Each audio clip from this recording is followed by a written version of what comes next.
University লেভেলে URC হলো সবচেয়ে হার্ডেস্ট কম্পিটিশন। আমেরিকান প্রেসিডেন্ট একটা উক্তি, খুব চমৎকার একটা উক্তি আছে যেটা আমাকে খুবই ইন্সপায়ার করে, যে we choose to go to the moon not because this is easy, because this is hard. আমার কাছে এটা একটা ইন্সপিরেশন যে আমরা এমন কিছু চ্যালেঞ্জকে বা এমন কিছু কম্পিটিশনকে আমরা টার্গেট করতে চাই, not because this is easy, because this is hard. Okay, এবং আমি জানি যে তোমরা, তোমাদের জেনারেশন অসম্ভব সম্ভাবনাময়ী এবং অসম্ভব মেধাবী এবং অসম্ভব পরিশ্রমী। কাজে তোমাদের জেনারেশন যদি আমরা একটু পুশ করি, একটু রাস্তা দেখাই, তাহলে তোমাদের পক্ষে এই সমস্ত অসম্ভব ব্যাপারকে সম্ভব করা সম্ভব। আমি চাই যে এরকম আরও অনেক স্টার্ট আপ তৈরি হোক, ওরা বাংলাদেশের প্রবলেমগুলি সলভ করুক। এতে করে হলো আমরা লো কস্টে সলভ করতে পারবো, এক। আর দুই হলো আমাদের প্রবলেমটা সবচেয়ে বেশি ভালোভাবে আমরাই সলভ করা সম্ভব। বিদেশ থেকে প্রোডাক্ট নিয়ে এসে আমাদের মতো করে বানানোর থেকে আমাদের দেশের প্রবলেম সলভ করতে পারে কোনো রোবট আমরা ডিজাইন করতে পারাটা মনে হয়। আমরা যদি ইঞ্জিনিয়ারিংয়ে ভালো করি, তাহলে আমরা সারা ওয়ার্ল্ডে আমাদের রিপ্রেজেন্টেশনটা অন্যরকম হবে।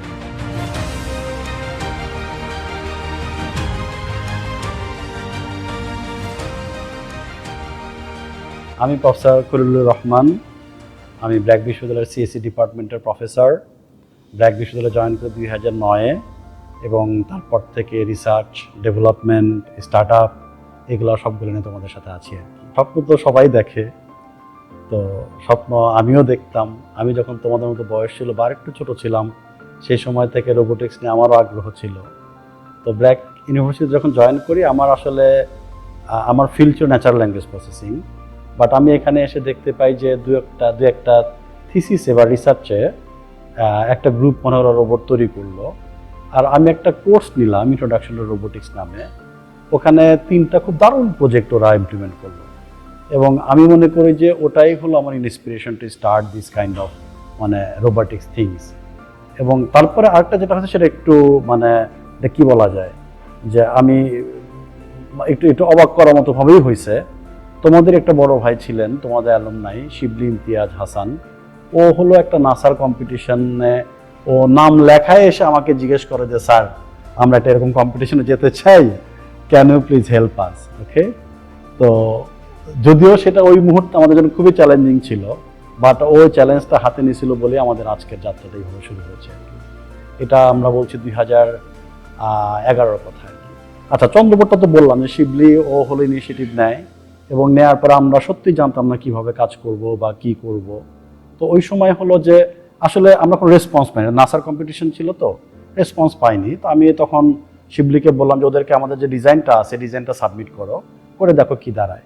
তো ডিজাইন সাবমিট করার এটা খুবই, আমি জানি না যে ওদের হয়তো রেজাল্ট দেওয়ার টাইম ওটা ছিল কিনা, বাট হাফ অ্যান আওয়ারের মধ্যে আমরা জানতে পারি যে আমরা সিলেক্টেড ফর নাসাস কম্পিটিশন। তো এরপরে হলো আমরা কাজে নেমে পড়ি যে হাউ টু বিল্ড ইট। অনেক আমরা যেটা বলি চড়াই উত্তরাই পেরিয়ে আমরা এগুলো করেছি, বিকজ ওই সময় কেউ রোবোটিক্স নিয়ে কাজ করে না, কোনো মিস্ত্রি পাচ্ছি না, ধুলাই খালে গিয়ে যে কাউকে করাবো সেরকম কাউকে পাচ্ছি না। আমরা নিজেরা, যে আমাদের তো আগে ক্যাম্পাস ছিল, তোমরা ইয়াতে বসতাম আমরা সবাই মহাখালীতে এরকম কোনো ওয়ার্কশপ নেই যারা এগুলো কাজ আমাদের করে দিতে পারে, কাস্টমাইজ ওয়ার্ক। মানুষ ধরো একটা জিনিস নষ্ট হয়েছে, ওইটা ওরকম জিনিসকে ফিক্স করে দেওয়ার কাজটা সবাই পারছে, বাট নতুন জিনিস যে এইটা আমাদেরকে এরকম করে বানিয়ে দেন, এইটা করার মতো লোকজন ছিল না। তো তখন আমরা একটা ওই ভাই ওয়ার্কশপ, না তোমাদের মনির ভাই যিনি এখন আছে, এই মনির ভাইকে পেলাম। ও হলো এরকম মেকানিক্যাল কাজগুলি ওকে দিলে হাসি মুখে করতো, আর হাসি আরো বেশি বড় হতো যদি বলতাম এটা ভেঙে আবার করো।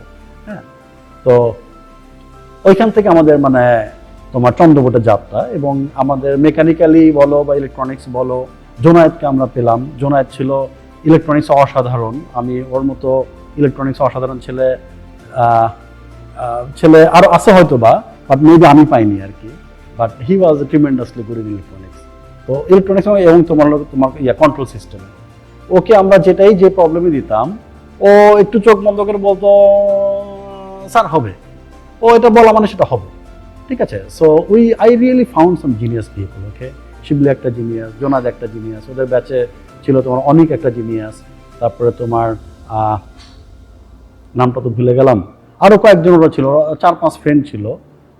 Those have a very very good team, একই সাথে বন্ধু আবার ভালো টিম। তো প্রথমবার আমরা খুব বেশি ভালো করতে পারিনি, বাট সেকেন্ড টাইমে আমরা সত্যি অসাধারণ করি। কারণ প্রথমবার তো আমরা আসলে জানি না যে মাটিটা কেমন ছিল বা রোবটটা কিভাবে কাজ করবে। প্রথমবারটা আমরা জাস্ট আমাদের রোবটটা চলছে, কমিউনিকেট করছে, আমরা কমান্ড দিলে সেটা সেই অনুযায়ী কাজ করতে পারছে। বাট এটা যেহেতু মানে চলতে হবে, আমরা ট্যাঙ্ক ট্রেন বানিয়ে নিয়ে গেছিলাম, এই জন্য ওটা টার্ন নিতে পারে নাই, লেফটে রাইটে টার্নটা নিতে পারে নাই। পরের বার আমরা সেই অনুযায়ী আমরা হুইল দিয়ে রোবট বানিয়ে নিয়ে যাবো, সেটা অসাধারণ কাজ করছে। এবং তখনকার পার্সপেক্টিভে বাংলাদেশ থেকে একটা টিম ওয়ার্ল্ডের 12তম হওয়া, 12তম হওয়া সহজ কথা না, সেটা আমরা করতে পেরেছিলাম। তো আমি মনে করি যে এটা ছিল আমাদের জন্য একটা মানে জাতি হিসেবে একটা ইন্সপিরেশন, যে আমরা বাংলাদেশের একটা রোবট সারা ওয়ার্ল্ডের বা নাসার একটা কম্পিটিশনে গিয়ে ওয়ার্ল্ডের 12তম স্থান অধিকার করেছে। এটা একটা আমাদের জাতি হিসেবে গর্বের ব্যাপার। তো এটা হওয়ার পরে তখন তো যেটা হয় যে আমরা যদি এইটুকু পারি তাহলে আমরা আরো বড় কিছু করতে চাই। তো মার্স সোসাইটি ওরা একটা আরো অ্যারেঞ্জ করলো, যেটা ইউআরসি আমরা যেটাকে মানে আমরা এখন যাই আর কি, তোমরা যাও, সেই ইউআরসি হলো তখন আসলো। ইউআরসি কেম উইথ মানে কি বলবো 5 টাইম মোর কমপ্লিকেটেড চ্যালেঞ্জেস। যে আমরা যে নাসার যে কম্পিটিশনটা ছিল সেটার থেকে এটা 5 গুণ বেশি চ্যালেঞ্জ নিয়ে আসলো। যে ওইখানে তোমার কোনো আর্ম না থাকলেও চলতো, খালি মাটি কালেক্ট করে এক জায়গায় ফেলা। এখানে ওরা বললো যে শুধু তাই না, এটা আর্ম থাকবে, আর্ম দিয়ে কিছু টাস্ক কমপ্লিট করতে হবে, একটা সায়েন্স মডিউল থাকবে, সেগুলো করতে হবে, এরকম চ্যালেঞ্জ। এবং আমি এই জায়গায় একটু এমআইএসটিকে থ্যাংক ইউ জানাতেই চাই, কারণ এমআইএসটি প্রথম মনে হয় বাংলাদেশ থেকে ওরা মানে ইউআরসি ক্র্যাক করার চেষ্টা করেছিল। তো ওরা হলো মানে এটা করার পর তারপরে যেটা হয়, তোমাদের মধ্যে কাফিদের একটা গ্রুপ আসলো, ওরা বললো যে স্যার তাহলে ওরা করছে আমরাও করতে চাই। হ্যাঁ, তারপরে আমরা ফরচুনেটলি হোক আনফরচুনেটলি হোক পরপর 3বার আমরা চেষ্টা করি, আমরা 3বার ফেল করি। মানে তোমাদের যে ক্রিটিক্যাল ডিজাইন রিভিউ তোমরা যেটা দাও, সিডিআর বা এসএআর বা যেটাই বলো না কেন, ওইটা আমরা 3বার মানে প্রথম 3বার আমরা ফেল করি। আমাদের ডিজাইন আমাদের রোবট ওরা পছন্দ করেনি। But 4th time again another group came যে স্যার আমরা আবার ট্রাই করতে চাই। ওকে, আমরা 3বার আমাদের হয়নি বলে আমরা যাবো না তা না, আমরা আরেকবার ট্রাই করি, স্যার একটু সুযোগ দেন। এবং মানে they really could do it. এবং তারপর থেকে আমরা 2017 পর থেকে আমরা রেগুলারলি মার্স সোসাইটি আয়োজিত যে ইউআরসিটা হয় বা ইউনিভার্সিটি রোভার্স চ্যালেঞ্জ যেটা হয়, সেটা আমি প্রতি বছরই যাই। এবং আমি খুবই হ্যাপি, আনন্দিত, গর্বিত যে আমাদের দেশের ছেলেপিলেরা প্রতিবারই ভালো করে। ওকে, আমি শুধু ব্র্যাক ইউনিভার্সিটি তো আমি রিপ্রেজেন্ট করি, আমি বাংলাদেশকে রিপ্রেজেন্ট করি। তো আমি এইভাবে বলতে চাই যে বাংলাদেশ টিমগুলি প্রতিবারই ভালো করে। ওকে, এবং সিগনেচার রেখে আসে। ইউআরসি হলো ওয়ার্ল্ডের সবচেয়ে হার্ডেস্ট কম্পিটিশন ইউনিভার্সিটি লেভেলে। মানে ইউনিভার্সিটির পরে আরেকটা রোবোটিক্স চ্যালেঞ্জ হয়, সেটা হলো তোমার ইন্ডাস্ট্রি অ্যাটেন্ড করতে পারে। বাট ইউনিভার্সিটি লেভেলে ইউআরসি হলো সবচেয়ে হার্ডেস্ট কম্পিটিশন। আমেরিকান প্রেসিডেন্ট একটা খুব চমৎকার উক্তি আছে, যেটা আমাকে খুবই ইন্সপায়ার করে, যে we choose to go to the moon not because this is easy, because this is hard. So আমার কাছে এটা একটা ইন্সপিরেশন যে আমরা এমন কিছু চ্যালেঞ্জকে বা এমন কিছু কম্পিটিশনকে আমরা টার্গেট করতে চাই বা করতে চেয়েছি যে not because this is easy, because this is hard. Okay, এবং আমি জানি যে তোমাদের জেনারেশন অসম্ভব সম্ভাবনাময়ী এবং অসম্ভব মেধাবী এবং অসম্ভব পরিশ্রমী। কাজে তোমাদের জেনারেশনে যদি আমরা একটু পুশ করি, একটু রাস্তা দেখাই, তাহলে তোমাদের পক্ষে এই সমস্ত অসম্ভব ব্যাপারকে সম্ভব করা সম্ভব। ওকে, সো এই কনফিডেন্সটা আমার তৈরি হয়েছে। এই যে আমি যে দীর্ঘদিন যে রোবোটিক্স নিয়ে পথ চলা আমার এই কনফিডেন্সটাই ক্রিয়েট হয়েছে যে তোমাদের পক্ষে ওয়ার্ল্ডের সবচেয়ে কঠিনতম সমস্যার সমাধান করা সম্ভব। ওকে, সো যেহেতু এটা আমি নিজে বিশ্বাস করি, এই বিশ্বাসটা আমি তোমাদের ভিতরে দিতে চেয়েছি যে তোমরাও বিলিভ করা শুরু করো যে এই প্রবলেমগুলো সলভ করা সম্ভব, এবং এটা তোমরা করেছো। Congratulations to all you guys. Okay, by the way, আমি এই ফাঁকে তোমাদেরকে কংগ্রেচুলেট করতে চাই। তোমরা ব্র্যাক মঙ্গলতরী টিম ওয়ার্ল্ডের 8তম হয়েছো 2025-এ ইউআরসিতে, এবং একই সাথে ইউনাইটেড ইন্টারন্যাশনাল ইউনিভার্সিটি ইউআইইউ যারা, ওরা হলো ওয়ার্ল্ডের 6th হয়েছে। সো ওদেরকেও কংগ্রেচুলেশনস, অভিনন্দন, তোমাদেরকে অভিনন্দন। আমার কাছে মনে হয় যে এমআইএসটিও ওয়ার্ল্ডের 14তম হয়েছে, ওদেরকেও অভিনন্দন। এবং আইইউটি ওরা গিয়েছে, ওরাও ভালো করেছে, 19তম হয়েছে। But this is still a good result. Okay, আমরা বাংলাদেশ থেকে 4টা টিম 20-এর মধ্যে আছে, 2টো টিম 10-এর মধ্যে আছে। এটা রিয়েলি ফ্যান্টাস্টিক। ওকে, রোবোটিক্সটা আসলে একটু এরকমই। আমরা রোবোটিক্স নিয়ে যখন কাজ করি, এটা দেখা যায় যখন কাজে নামতে হবে ঠিক তার আগ মুহূর্তে রোবটটা অনেক সময় কাজ করে না।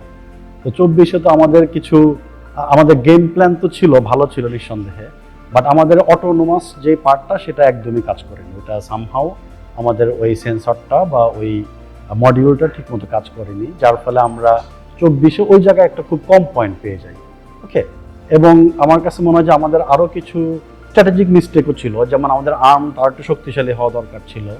আমরা আশা করেছিলাম যে আমাদের আর্মের রোটেশনটা না থাকলেও চলবে, যেহেতু আমাদের রোবটটা পুরোটা রোটেট করে। কিন্তু এটা যেহেতু R&D, আমরা জানি যে আমরা রিসার্চ অ্যান্ড ডেভেলপমেন্টের কাজ, আমাদের 24-এর যেই কি বলবো যে ভুলগুলি ঠিক বলবো না, 24-এর যে এক্সপেরিমেন্টাল রেজাল্ট আমি এইভাবে বলি, তার ভিত্তিতে আমাদের কাছে মনে হয়েছে রোবটে কিছু পরিবর্তন আনা দরকার, এবং আমরা সেই পরিবর্তনটা আমাদের এই রোবটে নিয়ে আসি প্রথমত মেকানিক্যালি, এবং একটু ইলেকট্রনিক সাইডেও, মানে তোমরাই তো করছো আসলে এটা, তো আমি তো তোমাদের সঙ্গে ছিলাম শুধু ম্যানেজার হিসেবে। বাট তোমরা যেটা করেছো এবার সেটা হলো যে প্রত্যেকটা মডিউলার করে ফেলছো, এবং অনেকগুলো তুমি ফেল সেফ রাখছো, বা আমরা যদি বলি পয়েন্ট অফ ফেইলিওরকে কমাইছো। হ্যাঁ, তো এইটা করানোতে আমাদের কাছে মনে হয়েছে যে আর একটু করা বাকি ছিল, সেটা আমাদের হলে এবার আরো ভালো করতাম ইনশাল্লাহ। বাট এনিওয়ে, এটা করাতে আমার কাছে মনে হচ্ছে আমাদের একটা সিগনিফিকেন্ট একটা ইম্প্রুভমেন্ট হয়েছে রোবটে সব দিক থেকে, মানে ইলেকট্রনিক্সে, কন্ট্রোলে, তোমার কমিউনিকেশনে, তোমার ভিশন, মানে আমরা যে ভিশন নিয়ে কাজ করছিলাম সেইগুলোতে, তোমার এআইতে, আমাদের মানে অটোনোমাস টাস্ক যেটা আমরা মেইনলি করি, এটা তো আমরা অসাধারণ করেছি এবার আলহামদুলিল্লাহ। এগুলোতে প্রত্যেকটা জায়গায় আমরা ভালো করছি। আমরা হয়তো প্রত্যেকটা জায়গায় সবচেয়ে ভালো করি নাই, বাট প্রত্যেকটা জায়গাতেই আমরা ভালো করাতে একটা জায়গায় শুধু আমাদের ক্যামেরা, আমাদের মনে হয় ওভারহিটিং এর জন্য হয়েছিল সমস্যাটা, সেটা না হলে এবারও আমরা আরো ভালো করতাম বলে আমার বিশ্বাস। বাট আমার কাছে মনে হয়েছে যে আমরা ক্র্যাক করতে পেরেছি এই কম্পিটিশনটা। আমার আলটিমেট এখন অবজেক্টিভ হলো যে আমরা স্পেস রোবট বানাইতে চাই। ওকে, সেটা এর থেকে ছোটও হতে পারে, একটু বড়ও হতে পারে। এটা কেমন করে করব আমি সেটা এখনো জানি না। আমার কাছে মনে হয় যে আমরা একা পারবো না, কাজে আমাদের সাথে নাসাকে রাখতে হবে, অথবা জাক্সাকে রাখতে হবে, অথবা ইসাকে রাখতে হবে, অথবা ইসরোকে রাখতে হবে। আমরা হয়তোবা মানে কোনো একটা ইউনিভার্সিটির সাথে হোক, কোলাবোরেশনে যেতে হতে পারে, বাইরে কোনো ইউনিভার্সিটির সাথে হোক, যে করেই হোক। আমার একটা খুব ইচ্ছা যে আমাদের তৈরি একটা অবজেক্ট, হ্যাঁ আমাদের ব্র্যাক ইউনিভার্সিটির ব্র্যাক অন্বেষণ স্যাটেলাইটটি আমরা প্রথম পাঠিয়েছিলাম অরবিটে, বাট আমার ইচ্ছা হলো যে একটা রোবট যাক। হ্যাঁ, একটা রোবট আমরা এখান থেকে কন্ট্রোল করব স্পেসে, তোমার চাঁদে হোক, বা অন্য কোনো গ্রহাণুতে হোক, বা অন্য কোনো গ্রহে হোক, সেটা মঙ্গলও হতে পারে, ওইখানে আমাদের রোবটটা আমাদের কন্ট্রোল অনুযায়ী চলবে। এটা আমার স্বপ্ন। Okay, maybe it will take time, আমি জানি না, এটা 5 বছর লাগতে পারে, 10 বছরও লাগতে পারে, কিন্তু এটা আমার এখন আলটিমেট অবজেক্টিভ হলো যে আমরা স্পেস রোবট নিয়ে একটু কাজ করতে চাই। আর আরেকটা যেটা আমার খুবই ইচ্ছা, সেটা হলো যে আমাদের যে রোবটগুলির এক্সপিরিয়েন্স তোমরা অর্জন করলে, আমি চাই তোমাদের ভিতরে বেশ কিছু স্টার্ট আপ তৈরি হোক। ওকে, যেমন আমাদের বাজারের জন্য লো কস্ট আর্ম দরকার, হ্যাঁ রোবোটিক আর্ম দরকার, এটা তোমরা তৈরি করো। আমাদের অল টেরেইন রোবট দরকার, তোমাদের হুইলটা কিনে একটা অল টেরেইন রোবট বানাও। আমাদের একটা স্টার্ট আপ অলরেডি আছে, তোমার ডুবোটেক, ওরা হলো মানে ডিপি স্টার্ট আপ, ওরা আন্ডার ওয়াটার রোবোটিক্স নিয়ে কাজ করছে। আমি চাই যে এরকম আরও অনেক স্টার্ট আপ তৈরি হোক, ওরা বাংলাদেশের প্রবলেমগুলি সলভ করুক। বাংলাদেশের প্রবলেমগুলি তোমাদেরকে সলভ করতে বলছি কেন, এতে করে হলো আমরা লো কস্টে সলভ করতে পারবো, এক। আর দুই হলো আমাদের প্রবলেমটা সবচেয়ে বেশি ভালোভাবে আমরাই সলভ করা সম্ভব। বিদেশ থেকে প্রোডাক্ট নিয়ে এসে আমাদের মতো করে বানানোর থেকে আমাদের দেশের প্রবলেম সলভ করতে পারে কোনো রোবট আমরা ডিজাইন করতে পারাটা মোর ইজিয়ার। কাজে আমার কাছে এখন আমার স্বপ্ন হলো যে তোমরা দেশের মধ্যেই, আমাদের দেশে যে বিভিন্ন প্রবলেম আছে বা ইন্ডাস্ট্রি আছে, ওদের প্রবলেম সলভ করার জন্য তোমরা বিভিন্ন রোবট বানাবা, স্টার্ট আপ দিবা। ওকে, ভালো বিজনেসম্যান হবা, এবং ইনশাল্লাহ একটা সময়, আমরা বাংলাদেশের কথা বলছি, আমরা সারা ওয়ার্ল্ডে রোবট আমরা সেল করতে চাই। ওকে, এবং এটা অসম্ভব না। তোমাদের যে মেধা আছে, তোমাদের যে আগ্রহ আছে, তোমাদের যে ইচ্ছা আছে, তোমাদের যে মানে অদম্য ইচ্ছা শক্তি, যেটা আমাকে বলতেই হয়, সেটা আছে। আমার কাছে মনে হয় যে এটা দিয়ে এগুলি করা সম্ভব। রোবোটিক্স বলি বা যে কোনো সাস্টেনেবল প্রজেক্টই বলি না কেন, আমাদের ইন্ডাস্ট্রি একাডেমি একসাথে হাঁটতেই হবে। ওকে, আমি খুবই খুশি যে আমাদের রিসেন্ট যেগুলো প্রজেক্ট আছে প্রায় সবগুলিতে আমরা ইন্ডাস্ট্রিকে কাছে পেয়েছি। ওকে, আমাদের প্রায় মঙ্গলদরি বলো, ডুবুরি বলো, বা অন্য যতগুলো প্রজেক্ট আছে, প্রায় সবগুলিতে আমাদের হয়তো বা 100% না, হয়তো 50% না, বাট ওরা বেশ ভালোই এগিয়ে আসছে আমাদের কাছে, এবং এটা একটা ভালো সাইন আমি মনে করি, এবং এটা করা উচিত। কারণ আমরা যদি ইঞ্জিনিয়ারিংয়ে ভালো করি, তাহলে আমরা সারা ওয়ার্ল্ডে আমাদের রিপ্রেজেন্টেশনটাই অন্যরকম হবে। ওকে, কাজে এই ইন্ডাস্ট্রি যদি আমাদের কাছে আরও বেশি এগিয়ে আসে, ওরা যদি আমাদেরকে আরও বেশি সাপোর্ট করে, তাহলে পরে আমরা কিন্তু ওদেরই প্রবলেম সলভ করব। তাই না? যে ধরো একটা মানে প্রাণ গ্রুপ, ওদের তো এই যে ওদের একটা রোবোটিক আর্ম লাগবে টু সর্ট সামথিং, তাহলে এই কাজগুলি করার জন্য যে আমাদের যে রোবট বলো বা মেকানিক্যাল সিস্টেম বলো, এগুলো আমাদের তৈরি করে দিতে হবে। তাহলে ওরা যদি আমাদের কাছে ইনভেস্ট করে, তাইলে না আমরা এটা করতে পারি। হ্যাঁ, ইউনিভার্সিটি অথরিটির কাছে তো আমরা টাকা চাই, তারা তো আমাদেরকে দিচ্ছেই, বাট ইউনিভার্সিটি অথরিটি তো এটা হলো, আমাদের দেশে তো এখন ইন্ডাস্ট্রি নাই, যার ফলে আমাদের এখন পর্যন্ত এই স্টুডেন্ট টিউশন ফি দিয়ে আমাদেরকে এগুলো সব করতে হয়, তাই না? তো এটা তো একটা ইউনিভার্সিটির জন্য বড় বার্ডেন। হ্যাঁ, তো কাজে আমি মনে করি যে মানে ধরো ইউনিভার্সিটি এখন যা খরচ করছে তাতে কমাবে না, বা যদি ইন্ডাস্ট্রি যদি এগিয়ে আসে তাহলে আমাদের এই কাজটা দ্বিগুণ হয়ে যাবে, আমি এভাবে মনে করি। কাজে যদি ইন্ডাস্ট্রি আমাদের সঙ্গে আরো বেশি করে আসে, ওরা যদি আরো আমাদের পাশাপাশি থাকে, তাহলে আমি প্রথমত মনে করি we can solve our own problem, এবং আমি মনে করি যে আমাদের কাজ আরো দ্বিগুণ তিনগুণ বাড়তে থাকবে।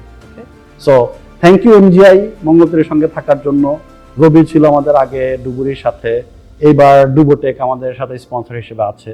তো ছোট বড় আরো অনেক স্পন্সর আমাদের সঙ্গে আছেন, যারাই আমাদেরকে স্পন্সর করে তাদেরকে থ্যাংক ইউ।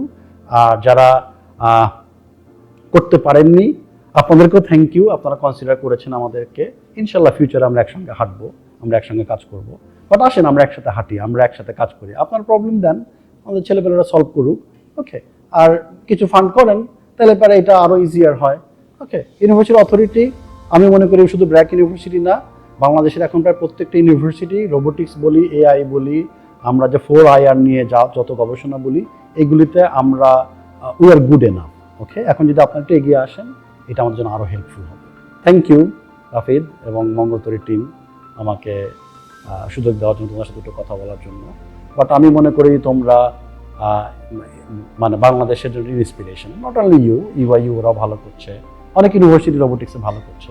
আমি মনে করি তোমরা মানে ওদের জন্য ইন্সপিরেশন। আমার কাছে এখন মনে হয় যে স্কুল কলেজের বাচ্চাদের আরও এগিয়ে আসা উচিত, ওদের আরও একটু বিজ্ঞান মনস্ক হওয়া উচিত। ওদের জীবনটাকে তো আমরা একদম সাদা কালো করে ফেলছি, তো ওদেরকে যদি আমরা একটু রোবটটা হাতে তুলে দিতে পারি, ওরা যদি ছোটোখাটো রোবট বিল্ড করতে পারে, ওরা যদি তোমার ধরো ছোটোখাটো প্রজেক্ট করতে পারে, তাই না? ওদেরকে তো আমরা একেবারে বাইরে যাওয়া বন্ধ করে দিছি, ছেলে ধরা ধরে নিয়ে যাবে, আমরা ওদেরকে মিশতে নিষেধ করে দিছি, অমক ছেলে খারাপ তমক মেয়ে খারাপ এগুলা বলে। ওরা তাহলে করবেটা কি? ওরা এখন তুমি বলো না গেমও খেলবে কেন, তোমরা বলো যে ফেসবুকে ঢোকা যাবে না, তাহলে আমাদের এই ছেলে পেলেগুলো করবেটা কি? তো ওরা আমার কাছে মনে হয় যে রোবোটিক্স একটা চমৎকার ফিল্ড। এখানে তুমি মানে খুব বেশি টাকা খরচ হয় বলে আমার কাছে মনে হয় না, বা এখন অনেক কম খরচ হয়, নিজেরাও বানাইতে পারো একটা রোবট ছোটখাটো। এটা ওরা এগুলা নিয়ে একটু খেলুক, ওরা এগুলা নিয়ে প্রোগ্রামিং প্র্যাকটিস করুক, ওরা রোবট বানানো শিখুক, গাড়ি বানানো শিখুক। আমি জাপানে দেখেছি ছোট বাচ্চাদের একটা গাড়ি জাস্ট মানে ধাক্কা দিবে, অ্যারোডাইনামিক, খালি এইটারই একটা কম্পিটিশন, যে হাত দিয়ে টকা দিবে বা ছেড়ে দিবে, এটা কত দূরে যেতে পারে, এটা একটা কম্পিটিশন। তো আমাদের দেশে এরকম হোক না যে আমাদের বাচ্চারা এরকম ছোটখাটো জিনিস ওরা তৈরি করে নিজেদের বাসায় পেট প্রজেক্ট হোক, ওরা এগুলোকে ডেভেলপ করুক, এগুলাকে ওরা বড় হয়ে ওরা এগুলাকে ইন্ডাস্ট্রিয়াল গ্রেডে তোমাদের মতো করে নিয়ে আসুক, তখনই সে রিসার্চ করুক, এরকম ভাবে যাক। আমি মনে করি এই রোবোটিক্সের যাত্রা ইউনিভার্সিটিগুলি শুরু করেছে, এটা স্কুল কলেজের বাচ্চাদের মধ্যে ছড়িয়ে পড়া উচিত, ছড়িয়ে পড়ুক, এটাই আমার